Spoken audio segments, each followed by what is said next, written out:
So here Shaunaka Rishi is continuing to speak here. To whom is he speaking? Shaunaka Rishi. Huh? Suta Goswami. Confusion. So Shaunaka Rishi is speaking to Suta Goswami. After long chapters, so many chapters, Shaunaka and Suta Goswami is appearing back here with their conversation. So this is in turn narrated by Shukamuni. So Shukamuni is actually narrating, and in that narration he is bringing the conversation of Suta Goswami and Shaunaka.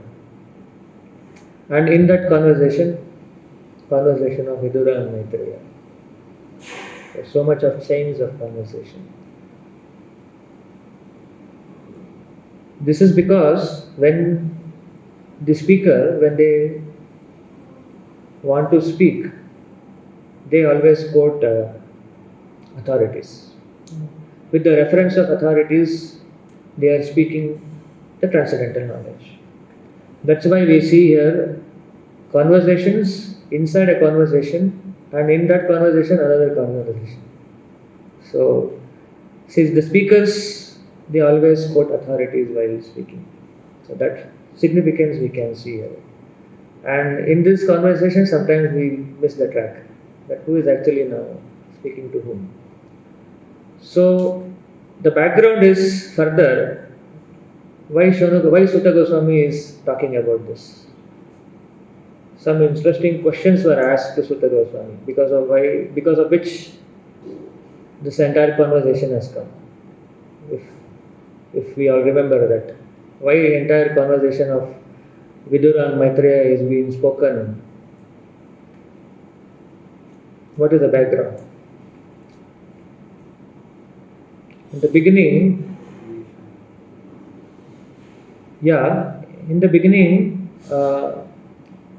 the Shaunakadi Rishis questioned about Vidura specifically. They asked few questions. Any remembrance? What were the questions? So the question was, they asked, why did Vidura leave the home? Why he left home? And what did he do when he was in pilgrimage? And he came back also for the brief time. So that was also one kind of question. He came back to see Dhritarashtra, right? And in the pilgrimage he meets Maitreya Rishi. And when they met, there were lots of conversation between them. So that's what the Shaunakada Rishis are interested to know. And that's how there has been chapters after chapter we are seeing there is a brief discussion between Vidura and Maitreya that is narrated by Suta Goswami to the Shaunakada Rishis. This is the whole background between the entire conversation. So Shaunaka Rishi, here he is continuing to describe the qualities of the Lord. This is a new chapter here. In the previous chapter, Kardama Muni renounced from his household duties, and further to that, here a new chapter has begun with the title The Glories of Devotional Service. We can expect, as the title is there, the glories of devotional service will be discussed here by the speaker of Bhagavatam. And here Shaunaka Rishi is continuing to narrate the wonderful qualities of the Lord. He is saying here, as he is continuing to speak as Nahi asya varshmanaha pumsam. There is no one who knows more than the Lord Himself. This is one of the qualities which he is mentioning here. Varshmanaha means greatest. Nahi asya varshmanaha pumsam. Varimnaha sarva yoginam. Varimnaha means is the foremost of sarva yoginam. He is the foremost of all the yogis. No one is more worshipable or more mature a yogi than the Lord Himself. This is one quality He is bringing out. Vishruto Shrutadevasya. He is therefore the master of the Vedas. And to hear about Him always is the actual pleasure of the senses.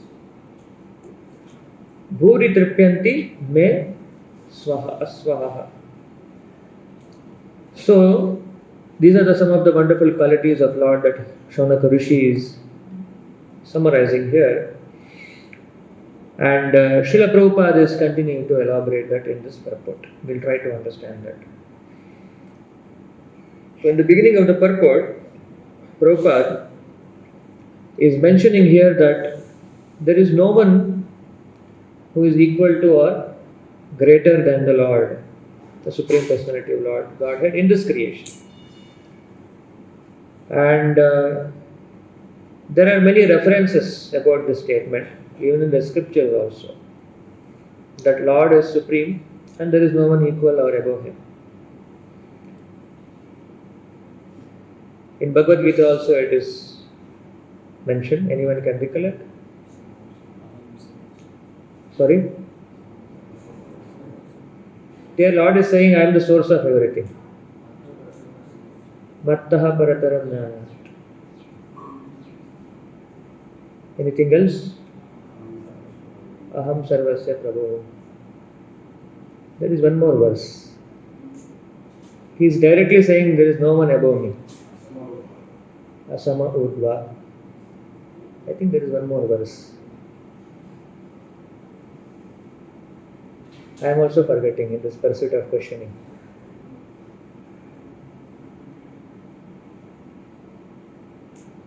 So Lord says that in verse that there is no one above me. In that shloka. Anyway, we forget that. Mattaha parataram na anya. Yeah. Mattaha parataram na anya. Kinchidasti dhananjaya. Mai sarvam idam protam shutre manigana iva. Yeah. So Mattaha parataram. The Lord is saying in Bhagavad Gita, directly He is saying that there is no one above Him. So that is one reference.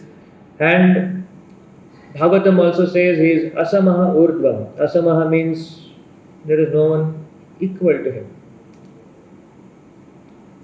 Or someone can claim that I am equal to Lord, but at the same time Lord is urdvam, is no one is greater than Him. What makes Him with that position, that we will also try to understand. And here further the reference of Katha Upanishad is also provided here. Eko bahunam no vidadhatika. In this verse, the Katha Upanishad says, Nityo nityanam chetanas chetananam. Nitya refers to, Prabhupada mentions, Nitya refers to the singular eternal living being. And Nityanam refers to the plural. So the Nitya, the singular Nitya refers to the Supreme Lord, and the plural Nityanam refers to the living entities. Chetana, Chetananam. Similarly, the Chetana refers to the singular personality, that is the Supreme Personality, the Supreme Living Being. And Chetananam refers to the conscious living beings. And what is the relationship between this singular Nitya and Chetana and the plural Nityanam and Chetananam is further explained. Eko bahunam yo vidadhati kama. That ekaha, that plural, bahunam, it is providing, facilitating, maintaining vidadhati kama. It is making all the arrangements to satisfy the desires of all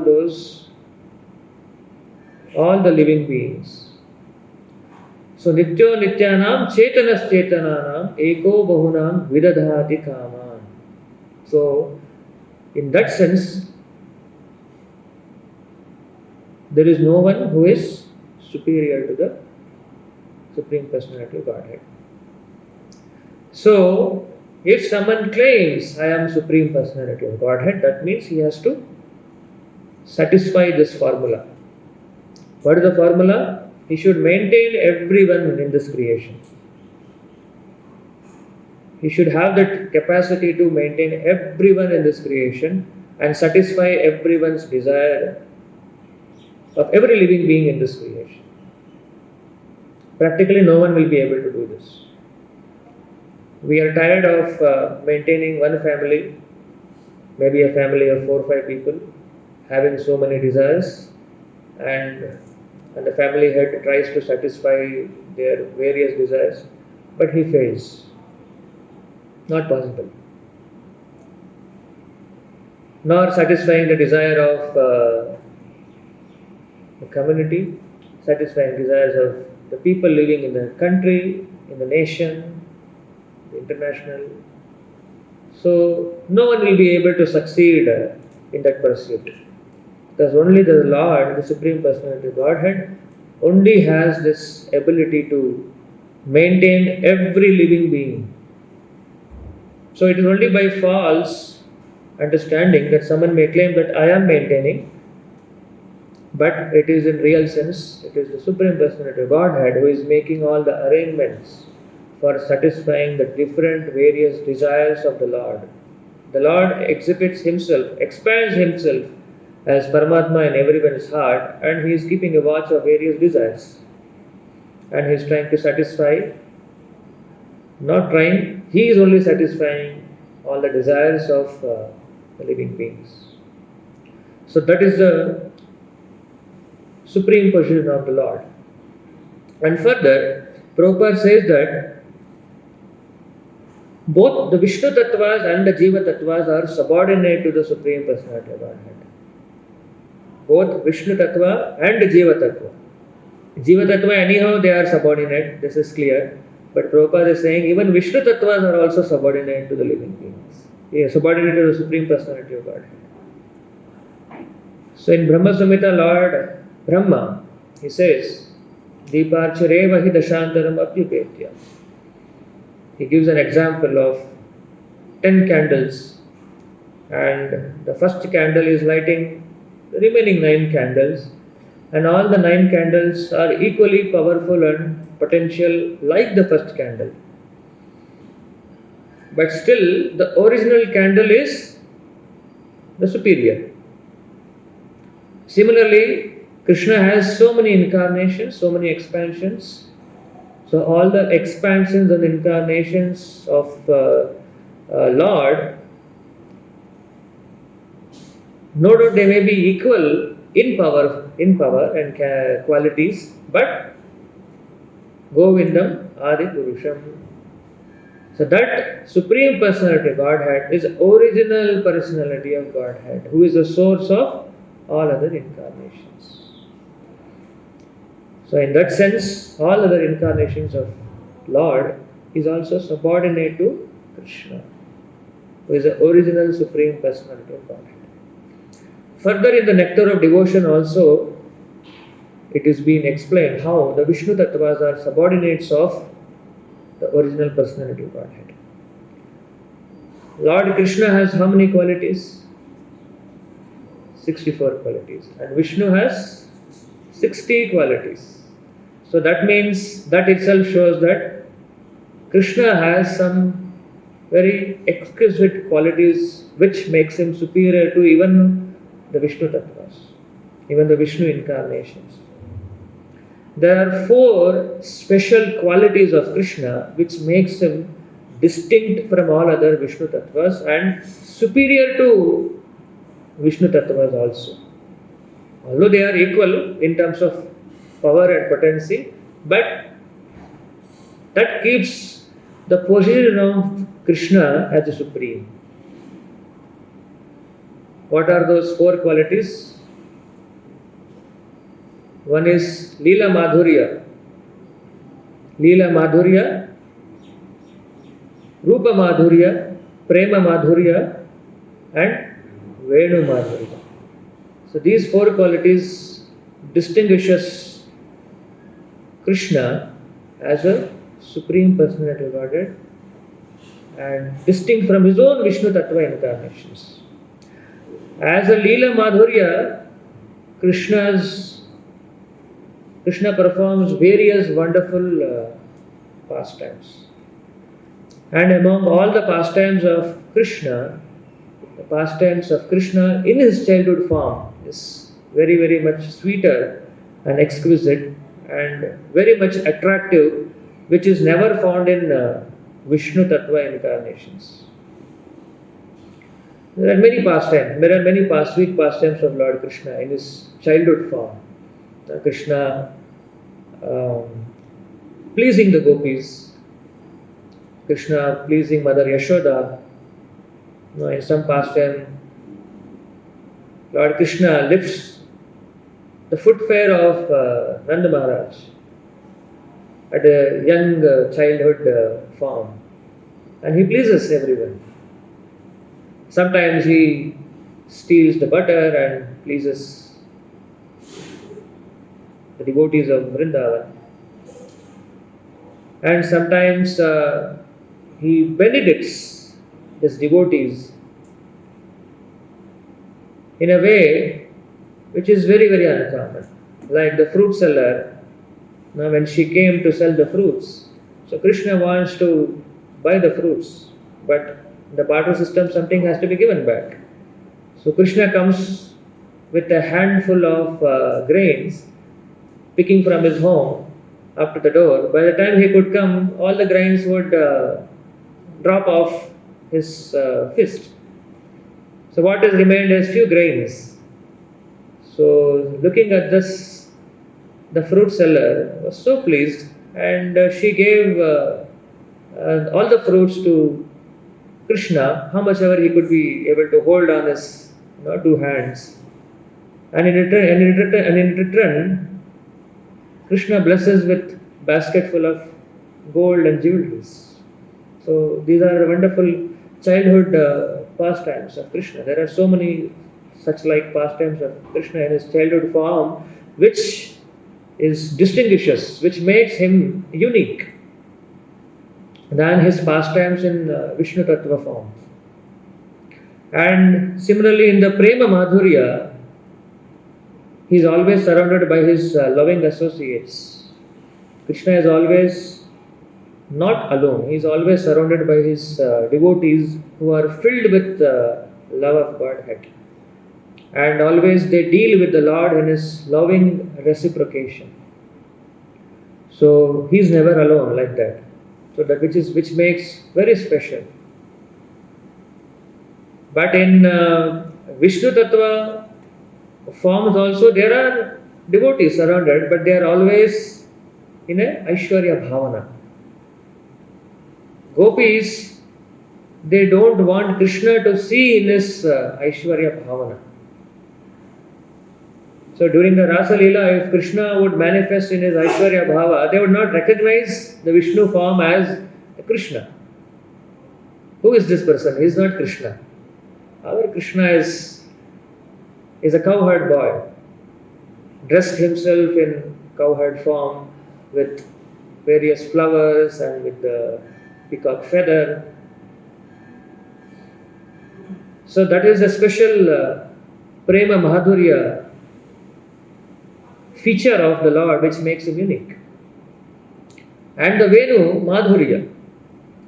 Lord is always carrying his beautiful Venu. He is known as Vamshi Bihari, one who enchants everyone with his Venu, with his dear flute. So in the spiritual world, even the Venu is also a person who takes that form to serve the Lord with that as an object.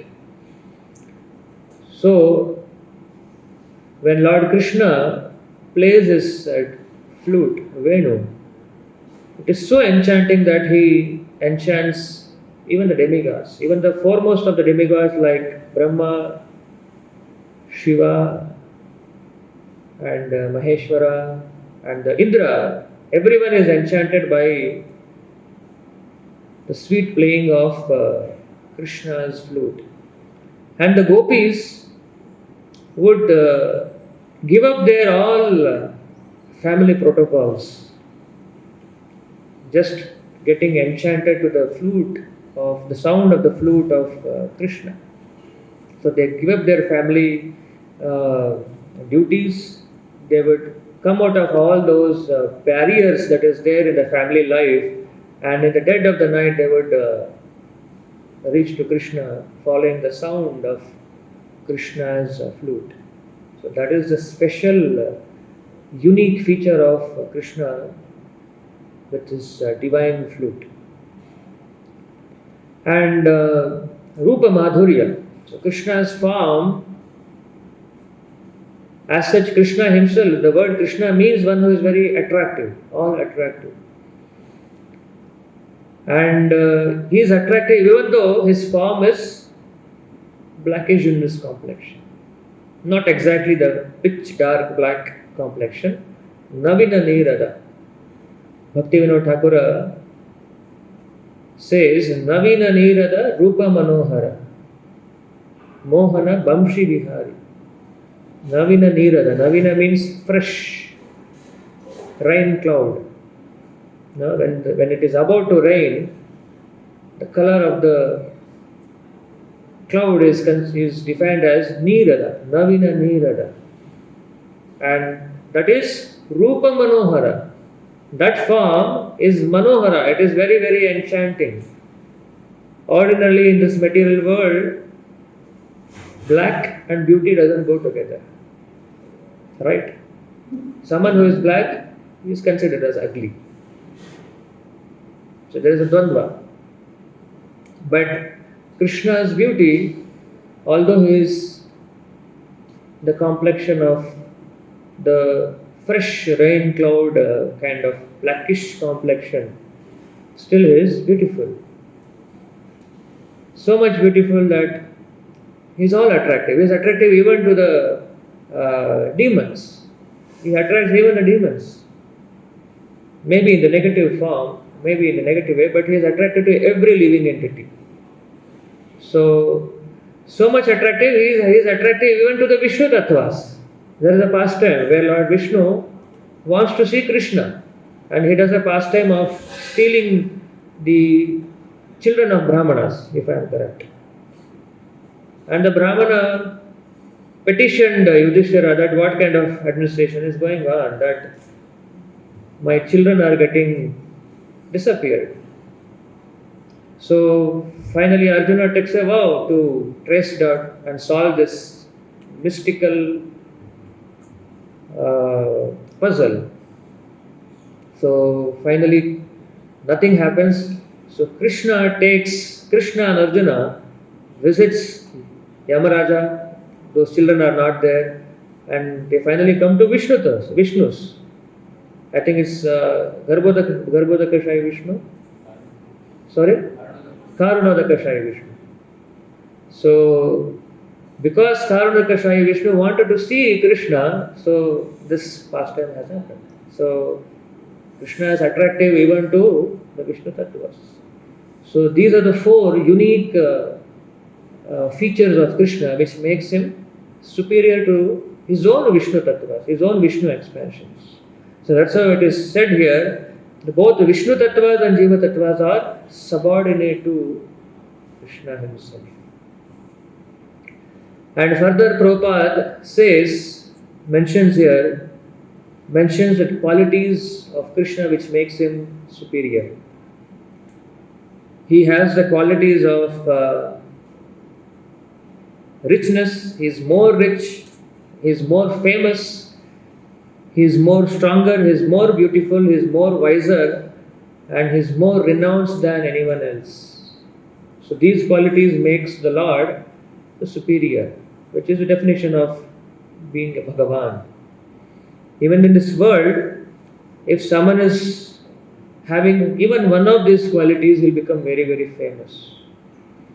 If someone is very rich, he'll become very famous.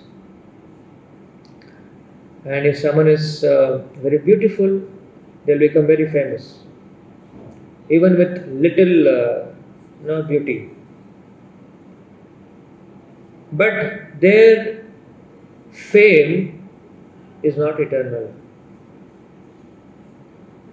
Recently, there is an instant where generally the celebrities are very, very popular, right? They are very famous. So wherever celebrities go, people mock them. They flock around them. They try to take a selfie, take an autograph, and all those things happens. So they are known for their so-called qualities of being a celebrity. Say, for example, an actor, a Bollywood actor or whatever wood actor. So they are famous for their acting skills. So people really get so much fascinated by their acting skills, they really treat them as God. Sometimes we see they pour milk on their poster. Whenever the new movie is released, their poster is, so to say in our language, Abhishek. Very cheap to use that word for them, but that's what they do literally. Right. So recently there was an instant where that, so to say, celebrity, famous, so-called God-like for them, for the fans. So he performed an activity which was fully condemned. So all the fans are die-hard fans sometimes, right? And here this celebrity killed his own fan.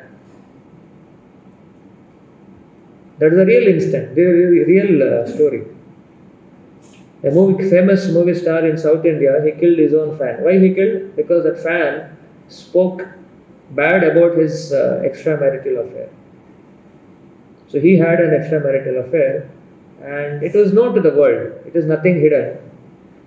And this particular one fan did not like that. So he was putting a lot of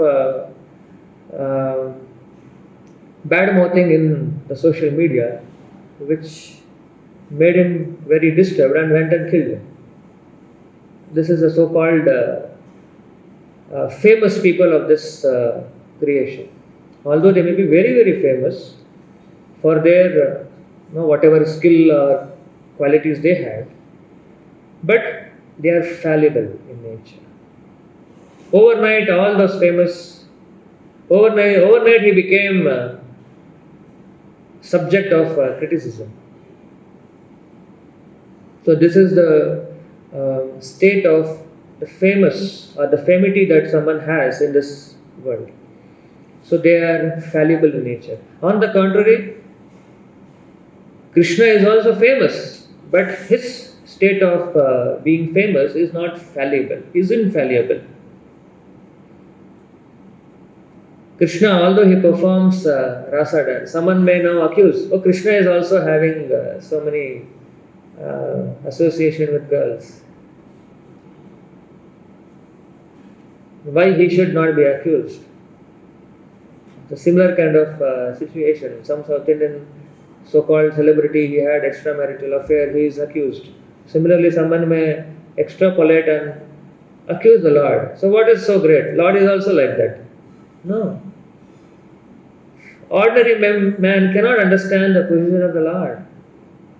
Krishna, as a Supreme Personality Godhead, is the only Purusha. Ekala Ishvara Krishna. Arasabha Bhritya. Rest all are subordinates. Rest all are subordinates means even the Vishnu Tattvas are also subordinates. That is included here. just as we were discussing that. So every living entity is serving the Lord in different bhavana as a servant. And just like gopis are also serving the Lord in a different mood. So that is their loving service to the Lord as a subordinate. So common men may not understand, but the glory of the Lord is ever diminished. Krishna's glories are always ever growing.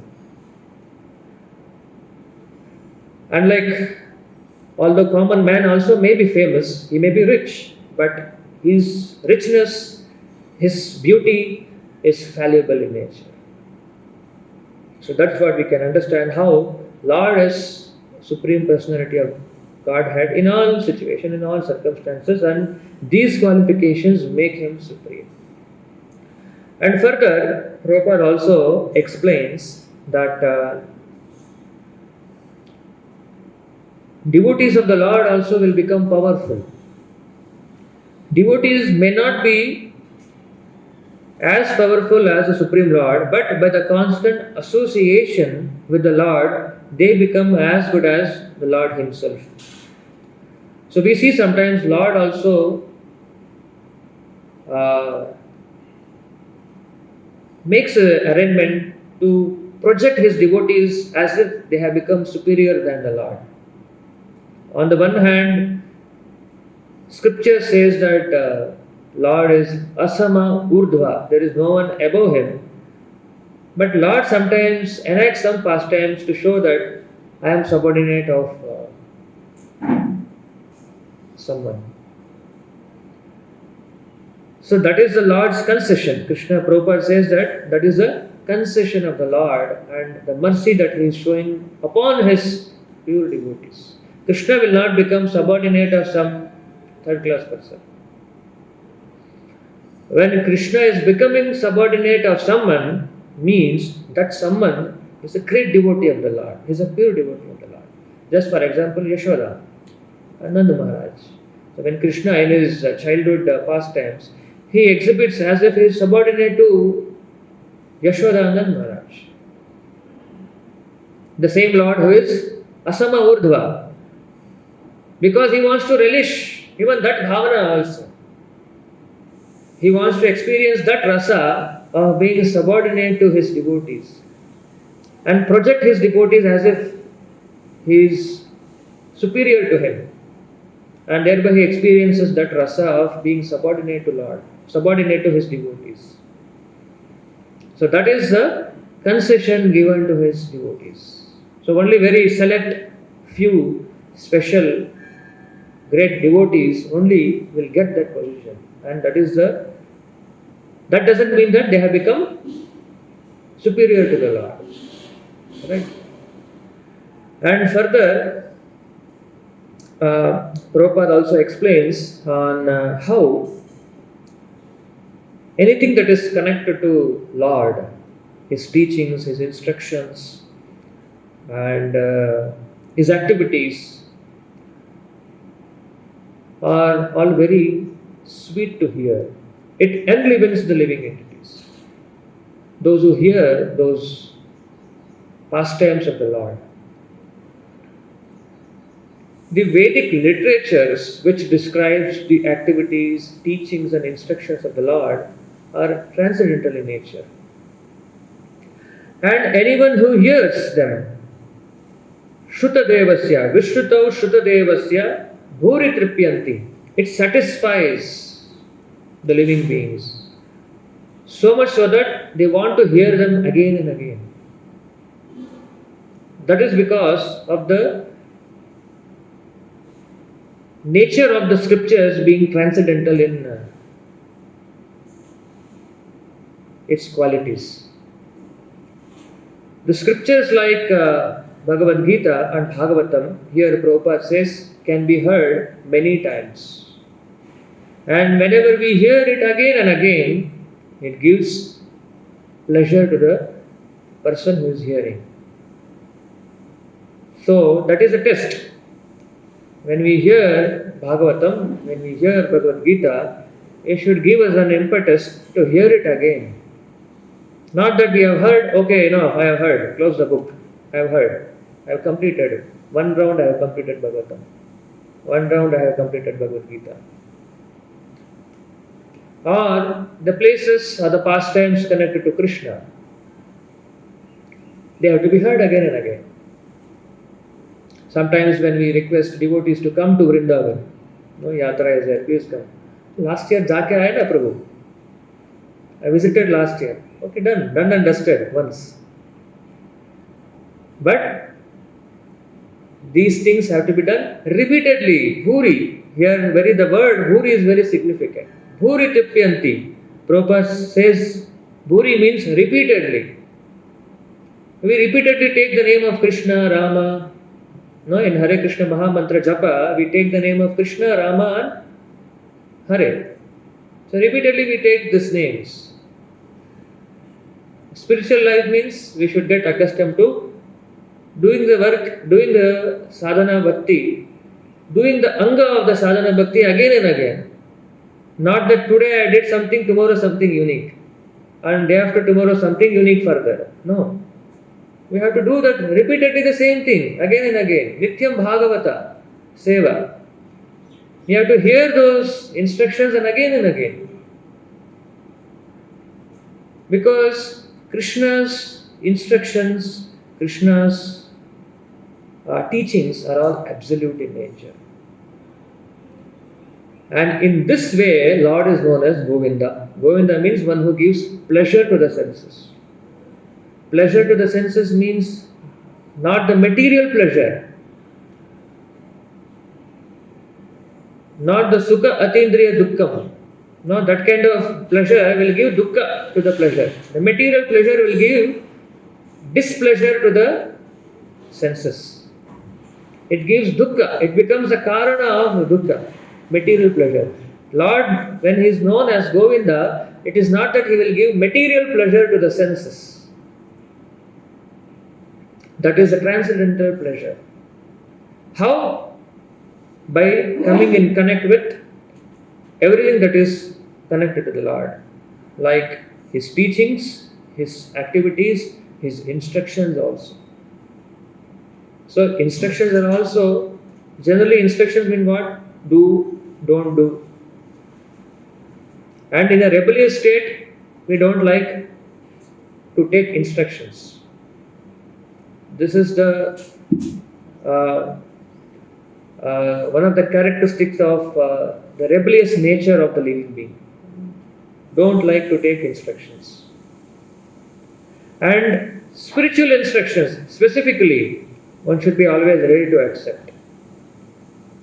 Instructions that are given by Krishna, will actually give pleasure to the living beings.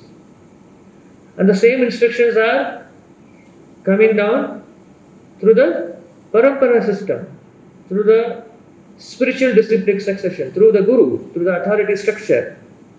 The same instructions will also come through his representatives. So that is a chain that we need to see. That how, if we receive this instruction through this chain, it will give the same pleasure as Lord Govinda is now known as one who gives the pleasure to the senses. Same pleasure will be experienced by the receiver of the instructions as if he has received directly from the Supreme Lord. So it is very important. Even the instructions of Krishna, if someone follows, it will give pleasure to him. If someone follows the instructions of mind, which is actually not a friend, which is an enemy, then it will give pain to the follower of that instruction. So choice is ours, whether we want to take the instructions of the mind which gives pain to us, and generally we are pulled because of the connect with the modes of nature, we are pulled to follow the instructions of the mind.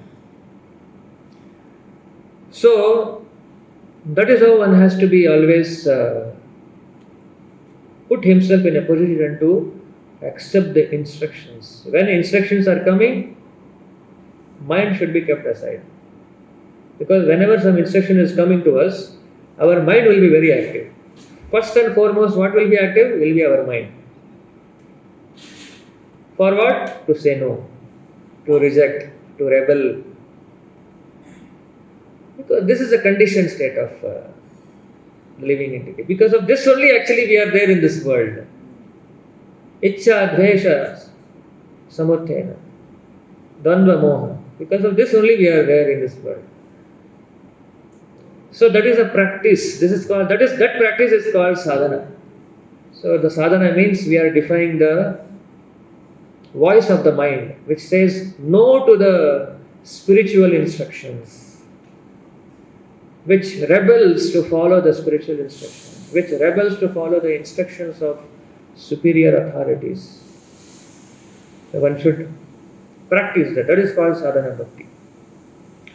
So these are the important things that are being described here, and this will enliven the living being. The living being is actually in a sleeping state. So enliven means jagrut, fired up, powered up, enthused. Need not have to say anything what to be done. He is self-driven. He is enthusiastic to hear, he is enthusiastic to do service also. So that is the formula for us, to always be in association of constantly hearing the wonderful teachings, activities, pastimes of the Lord, and even His instructions also. So that is a significant thing that we can understand.